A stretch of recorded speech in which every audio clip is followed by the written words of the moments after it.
Bayang ya pasti hubungan 11 sama 44. Oh, 44 ini adalah 4 kali 11, bener kan?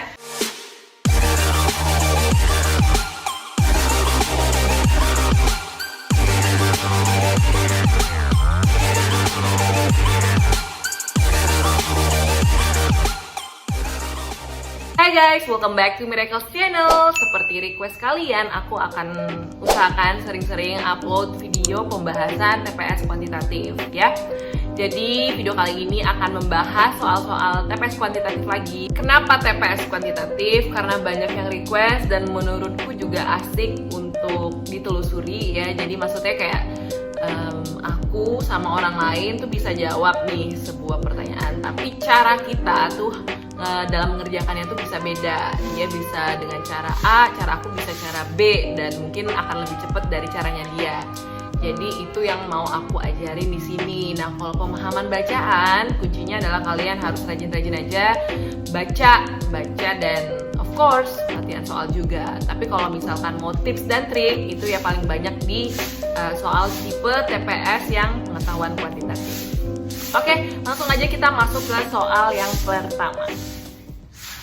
Ya, kita baca dulu. Ini tentang pernyataan 1 dan 2 ya. Misalkan X, Y, Z menyatakan bilangan real yang memenuhi persamaan lalala. Berapa nilai X? Nah, kita lihat ya. Pernyataan pertama, Z sama dengan 1. Tentu nggak bisa menjawab pernyataan, belum cukup ya Z sama dengan 1, karena di sini variabelnya 3, X, Y, Z. Jadi kalau misalkan cuman diketahui variabelnya Z, satu variabel, maka masih ada 2 variabel lagi, X dan Y. Y-nya berapa? Kita nggak tahu, makanya kita nggak bisa menentukan nilai X. Berarti pernyataan pertama tidak cukup menjawab pertanyaan. Next, yang pernyataan kedua, X plus Y sama dengan 5. Ini ada 2 variabel ya, X plus Y. Nah, tapi di persamaannya itu dia ada 3 variabel. Jadi masih ada Z yang nggak diketahui angkanya berapa dari pernyataan nomor 2. Oleh karena itu, pernyataan kedua belum cukup juga untuk menjawab pertanyaan. Nah, tapi hati-hati. Kalian jangan langsung buru-buru jawab E karena ada option C. Baca deh, C itu isinya 2 pernyataan bersama-sama cukup untuk menjawab pertanyaan. Tetapi kalau satu pernyataan saja tidak cukup. Nah, kita kan tadi menemukan bahwa masing-masing pernyataan gak cukup menjawab pertanyaan. Tetapi ketika 2 pernyataan ini digabungkan, maka dia akan cukup ternyata. Nah, ya masukin aja lah ke dalam persamaan, maka akan didapatkan tuh nilai X-nya berapa. Bisa ya, kebayang ya, nggak perlu dicari nilai X-nya berapa, yang penting kalian tuh kebayang gitu. Kalau misalkan Z-nya dikasih tahu berapa, X plus Y-nya ada nilainya, ya pasti bisalah dicari di persamaan itu tadi nilai X-nya berapa. Jadi jangan buang-buang waktu coret-coret untuk cari tahu nilai X-nya berapa, karena UTBK tuh harus cepet ya, biar kita bisa pindah ke soal berikutnya. Oke, next, soal nomor 2. Ini ya guys, soal nomor 2-nya, maaf banget pada awalnya aku kira oleh dan dari itu operasinya sama aja, tapi ternyata berbeda. Terima kasih banyak yang udah mengkoreksi aku. Nah, jadi ini konsepnya kalian harus ingat dan pahami ya. Kalau dia bilang hasil pengurangan A oleh B, maka operasinya itu A dikurang B. Tapi kalau dia bilang hasil pengurangan A dari B, maka operasinya jadi B kurang A, dibalik. Nah, gitu.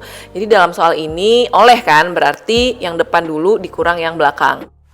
Oke, langkah pertama yang harus dilakukan adalah menyamakan penyebut, ya kan? Penyebutnya jadi 4. Yang penyebutnya 2, ya berarti dikali 2 atas dan bawahnya gitu.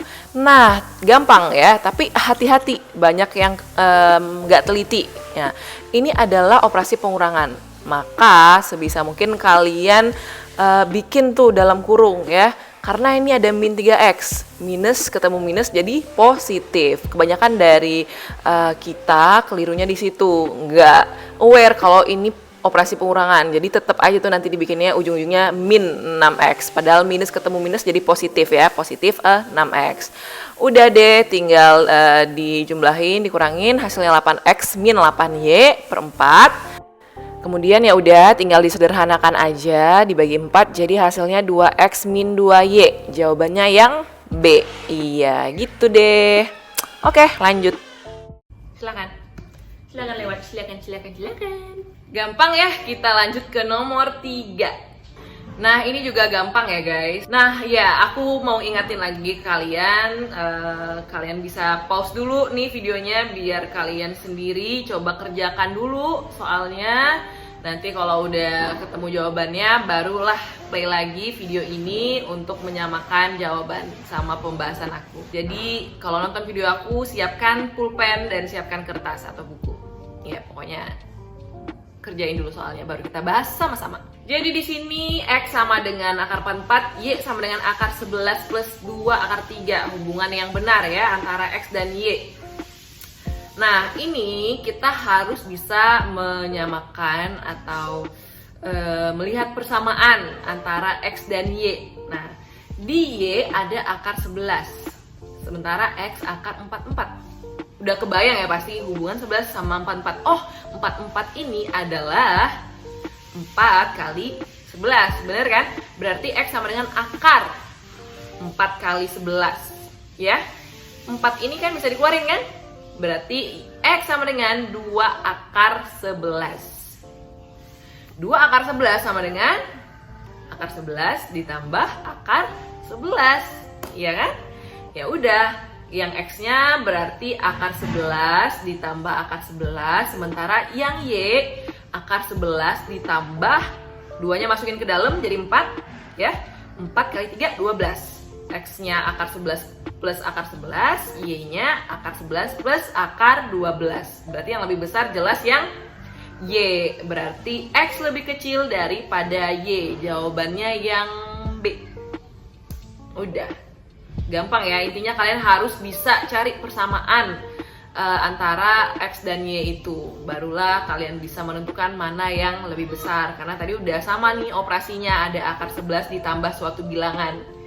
Nah, suatu bilangan itu baru kalian tentukan bilangan mana yang lebih besar. Oh, ternyata akar 12, berarti Y lebih besar daripada X. Jawabannya yang B. Ya, gitu. Oke, kita lanjut ke nomor 4. Nah, ini tentang sudut ya. Di video sebelumnya yang part 4 aku udah pernah bahas soal yang mirip-mirip ini. Di sini 3X berpelurus dengan 4Y. Berarti langsung kebayang ya, 3X plus 4Y sama dengan 180.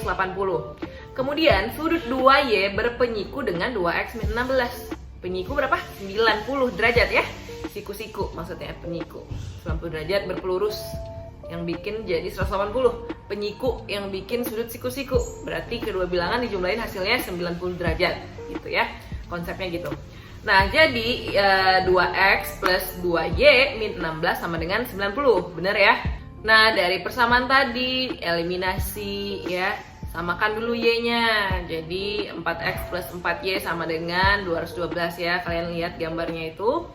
Kemudian kurangin, ketemu X sama dengan 32. Nah, sedikit trik, ketika aku lagi mengeliminasi dua persamaan kayak gini, biasanya aku langsung aja kurangin 4X ke 3X, 212 ke 180. Jadi biar nggak ribet aja minusnya gitu kan, karena kan kanan kiri pasti minus kan. Jadi ya udah dibalik aja bacanya dari bawah ke atas, biar nggak perlu tulis minusnya. Jadi ya 4X kurang 3X sama dengan X. Kemudian 212 kurang 180 sama dengan 32. Angka ini kalian masukin aja ke persamaan yang ini tadi, 2X plus 2Y sama dengan 106. Berarti Y-nya sama dengan 21. Pertanyaannya selisih sudut X dan Y. Berarti X kurang Y sama dengan 32 kurang 21. Jawabannya 11. Ya. Gampang deh. Ya udah, kita lanjut ke nomor 5. Nah, ini ada dua persamaan juga. Kita lihat 2 pangkat 2X sama dengan 16. 2 pangkat X min Y sama dengan 2. Yang ditanya adalah 2 pangkat Y. Ini gampang ya guys ya. Eksponen tuh gampang banget ya. Yang pertama kali harus kita lakukan adalah tadi menyamakan antara satu bilangan ke bilangan yang lain. Bilangannya yang diketahui 2 dan pertanyaannya juga 2 pangkat Y. Jadi kita harus ubah 16 ini biar bentuknya 2 pangkat sesuatu bilangan ya. Berapa 16 ini? 2 pangkat 4. Ada iklan. Iya. Lama sekali lewatnya. My uncle, dia lagi mengepel. Oke, lanjut ya. Jadi 2 pangkat 4 tadi kan sama dengan 16. Ya udah, berarti 2x sama dengan 4, ya kan? X sama dengan 4 bagi 2, 2. X-nya udah dapet nih 2. Ya udah, langsung masukin aja ke persamaan kedua. 2 pangkat 2 dikurang Y sama dengan 2 pangkat 1, ya. Ini kan sama dengan 2 ya, berarti 2 pangkat 1. Berarti 2Y min Y sama dengan 1. Y sama dengan 2 kurang 1, 1. Berarti nilai dari 2 pangkat Y sama dengan 2. 2 pangkat 1 ya. Jawabannya yang A. Gitu. Gampang ya. Tadi kuncinya adalah samakan angka yang beda tadi, yaitu 16 ke angka dalam pertanyaannya. Jadi kita harus bisa ngubah bentuk 16 ini ke bentuk 2, ya, gitu. Oke, lanjut ke nomor 6. Nah, ini tentang gaji, tapi ini termasuk soal yang gampang. Yang penting kalian tahu konsepnya aja lah ya. Kita baca dulu. Gaji Andi adalah 3 juta per bulan dan dipotong 10% untuk asuransi. Jika gaji Dina dipotong 15% untuk membayar asuransi yang sama, maka gaji Dina adalah... Nah, kenapa aku pilih untuk bahas soal ini? Karena di beberapa pembahasan aku sering ngelihat kalau ribet gitu loh pembahasannya. Ini kali ini. Padahal soal kayak gini 2 detik kalian bisa langsung jawab. Penasaran gimana? Gini, nih asuransinya kan sama tuh. Jadi yang Andi dia 3 juta dipotong 10%. 10% asuransi berarti 300.000 kan? Untuk asuransi. Nah, kalau Dina dipotong 15% untuk membayar 300.000, berarti gaji dia berapa? Gaji dia ya pasti 2 juta. Kenapa bisa mikirnya gitu? Gini, 10% dikali 3 juta sama dengan 300.000. Sekarang 15% dikali berapa nih biar bisa dapet 300.000? Ya, 300 ke 15 itu kan udah kelihatan tuh 2 lah ya. Kalian gak usah pusing angka 00-nya tadi yang banyak itu. Langsung aja 30, 15. Oh berarti habis dibagi 2 ya. Jawabannya yang C, 2 juta. Silakan lewat. Ya kan, langsung aja bayangin 30 bagi 15, 2. Mana nih yang 2? C, 2 juta. Gitu cara cepet mikirnya. Tapi ya yang penting kalian harus tahu konsep. Dan untuk cara manualnya kalian cari aja persamaan yang ini. Cuman ya itu 00 tadi. Kalau kalian dikejar waktu ya langsung aja mikir, oh 30, 15, oh 2. Udah, kelar. Oke, kita lanjut ke nomor 7. Baca dulu ya. Bak mandi berbentuk kubus, memerlukan 12 ember air untuk mengisinya sampai penuh.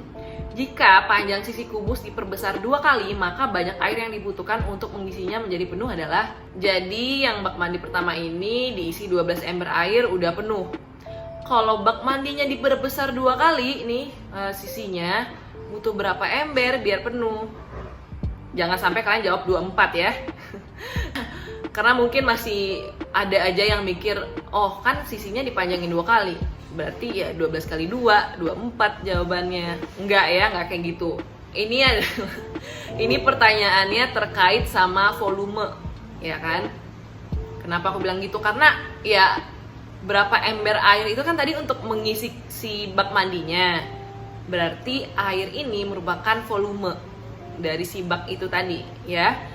Volume dari kubus adalah sisi kali sisi kali sisi ya, sisi pangkat 3, bener ya?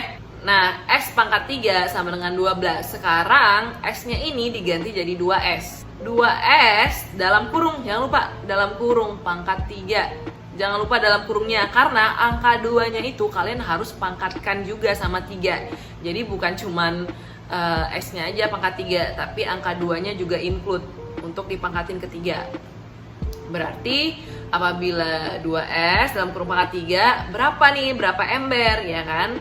Nah, ternyata 2 pangkat 3 itu 8. Berarti ember yang diperlukan adalah 8 kali 12. Jawabannya adalah 96 ember. Begitu guys. Itu jawabannya yang E. Ya, gampang ya.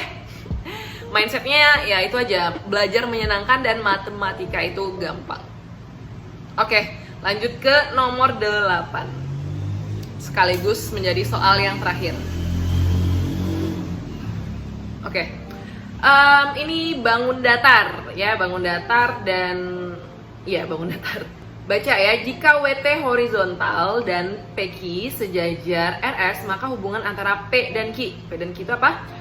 P itu PR, PR, Q-nya itu QS. Z.